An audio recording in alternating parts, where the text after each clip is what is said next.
of Believe, and you're here in the office of the Always Believe House. Ho, ho, ho, ho, ho. Today we're going to do Star Review 19, and it is going to be F-U-N, fun, fun, fun. Ho, ho, ho. So a magical whiteboard appears, and let's get going. I'm gonna do less than half of this today, okay? You should have started remembering what you did in the fall. Keep doing these every week. This is the best thing you're doing for your algebra. Okay, just keep doing these papers, please. Okay, I'm going to do 1 and 2. I'm not going to do the whole thing. I'm going to do 1 and 2. So let's see if we can graph these. Hopefully this is getting easy. We need our point. So the opposite of plus 1 is a minus 1. The opposite of plus 3 is a minus 3.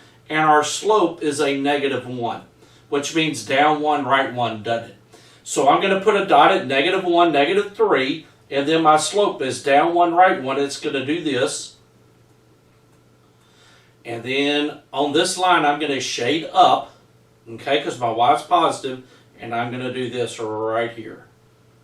So that's that line, okay, and I'm going to shade up. Okay, now then on the next one, it's standard in it, and our y is negative in it.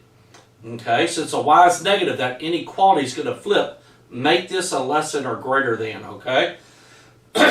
Is it going to flip, and it's going to flip over, okay? So if you do 4 divided, remember these are ones, right? 4 divided by 1 is 4. 4 divided by negative 1 is negative 4. And my slope's going to be positive 1. So on this one here, I'm going to have a positive 4 as my x-intercept. A negative 4 is my y-intercept. And I'm going to connect these dots. The slope's a positive 1. So it's going to do like this. And remember, since this is less than, you're going to flip that. And it's going to turn greater than. You're also going to shade up. Okay? Eventually you're going to draw a pentagon. You're going to shade inside the pentagon. Okay? Now then, let's go down to number 7. What's the root of this equation? The root or the 0, y'all please remember, that's your x-intercept. So find the x-intercept of that line. That's going to be the answer to that. Okay? The solution on number 5 is where the lines cross in it. So you'll finish up those problems. Let's go to number 8.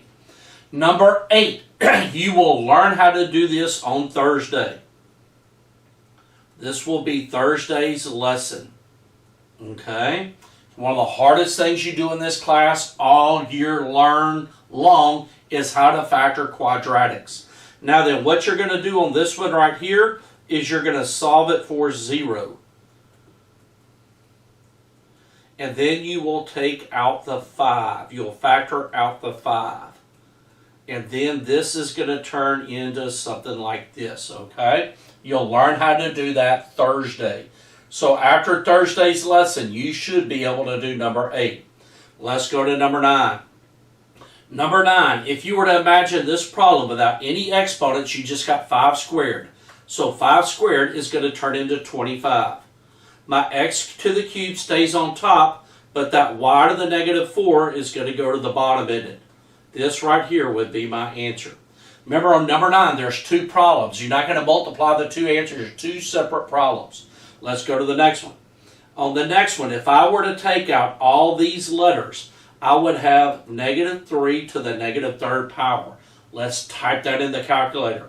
Technically, 3 to the 3rd is 27. So by 27, the exponent's negative. It's got to be in the denominator. And the negative counts 3 times. So that's going to end up being a negative 1 over 27. Let's see if that's what the calculator gives us. So I'm going to hit parentheses. Negative 3, close parentheses, caret, negative 3, not minus 3, negative 3. Hit enter, and I get negative 1 over 27, don't I? So just get the number with your calculator. So I know I'm going to have negative 1 over 27. Now then I'm going to go through and I'm going to multiply all these exponents by negative 3. So I'll have x negative 6, y 9, z negative 15. The negative exponents go to the bottom. The positive exponent stays on the top. So negative fraction bar, 27's on the bottom. The x to the 6 will go to the bottom. The y to the 9 stays on top. And the z to the 15th will go to the bottom. That's my answer. Okay, number 10, you'll graph that, hit Control T, write down your answers. Let's go to number 11. Okay, zoom in here, let it crank up again. Number 11, remember on these problems, rewrite the problem without parentheses. Rewrite the problem without parentheses, then combine your like terms. So the 2x minus 7 won't change. The negative distributes to the 6 and 8. That's going to make both of those negatives. The negative distributes to these, and it's going to make them both positive in it. Now then, I'm going to single underline my x's, and I'm going to double underline my constants. So if I add up 2 minus 6 plus 10, 2 plus 10 is 12. 12 minus 6 is a 6x.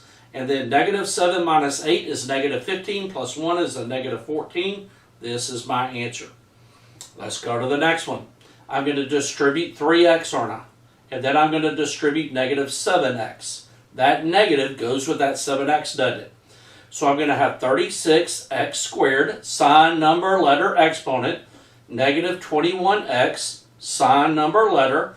A negative times a positive is a negative. 7 times 4 is 28. My letter's x. X times x is x squared. And then negative 35x, sign, number, letter. Single underline your x squares, double underline your constants. Just combine them up. So 36 minus 28 is 8x squared. The exponents don't change when you add. Negative 21 minus 35, they're both negative. I'm going to add and keep the sign. Minus 56x. That would be my answer. Ho, ho, ho, ho, ho. F-U-N, fun, fun, fun. Once this clicks, it's not that hard. These papers are going to be a huge review for you. This is going to make it easier if you keep doing them. Let's go to number 12. On number 12, we're going to divide by 4 and take an exponent of 2 away. So 28 divided by 4 is 7. My letter's x. 4 minus 2 is 2. A negative divided by a positive is a negative. 36 divided by 4 is 9. X. 3 minus 2 is 1. I don't have to put the 1. A negative divided by a positive is a negative. Sign, number, letter. 8 divided by 4 is 2. And the x squares eliminate, and I get this. Let's go to the next one. Okay, right here, squiggle out these. Just punch 8 divided by 6 on your calculator. So 8 divided by 6, enter. My number's going to be 4 over 3 in it. Okay, so I'm going to write down 4 over 3. Now then I'm going to go left to right and subtract my exponents. So x, negative 2 minus 5, y, 5 minus 2, z, 8 minus 3. You could do it that way if you want to, or you could get rid of all the negative exponents. I'm going to do it both ways. So let's do it this way first. So I'm going to go to the right, and I'm going to have 4 over 3, x negative 7, y 3, z 5. So my x is going to go to the bottom, but the y and the z will stay on top.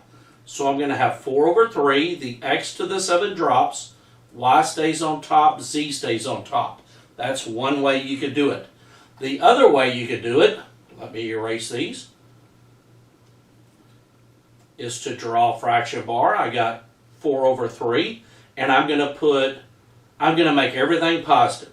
So the x2 goes to the bottom. My y5 stays on top, z to the 8 stays on top, x to the 5 stays on bottom, y squared stays on bottom.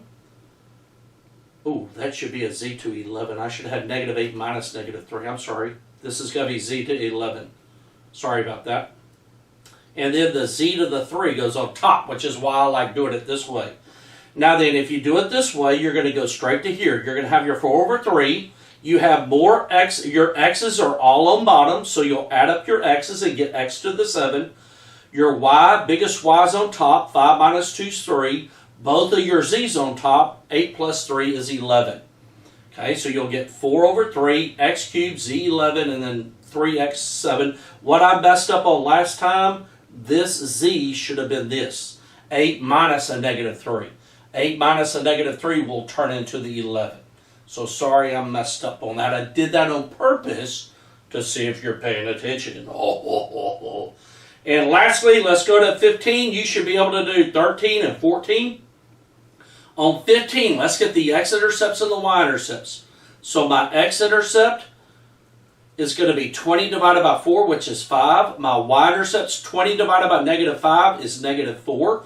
So my x-intercept's 5, my y-intercept's negative 4. I have a solid line. The y is negative, so this is going to flip. So I will shade down.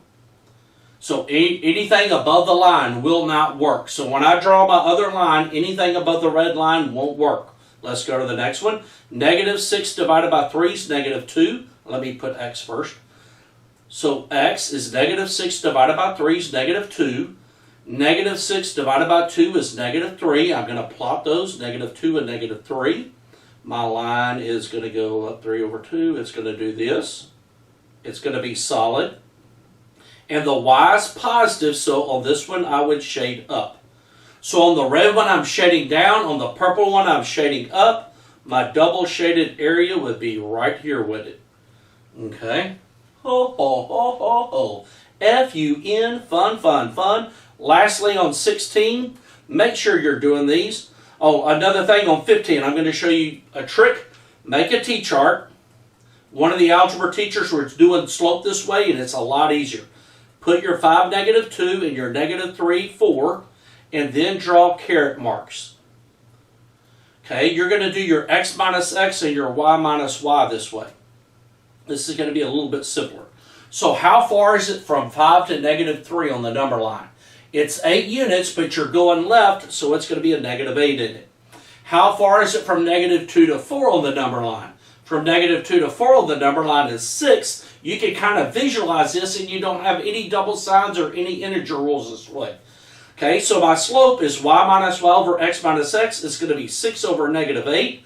If you were to punch that in the calculator, it would give you negative 3/4. So that's a little bit simpler way to get that slope correct where you don't mess up with your integer rules. Now then, real quickly on this one right here, underline function of, make sure you get your y and x correct. This is my y, this is my x, so my y is my top number in it. If I wanted to, I could make tick marks like this. From 4 to 10 is 6, from 3 to 6 is 3. This would be y minus y.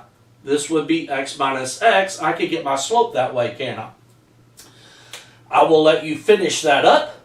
Have a wonderful, wonderful day. Remember, you are amazing, you are created to do wonderful things, and you are awesome.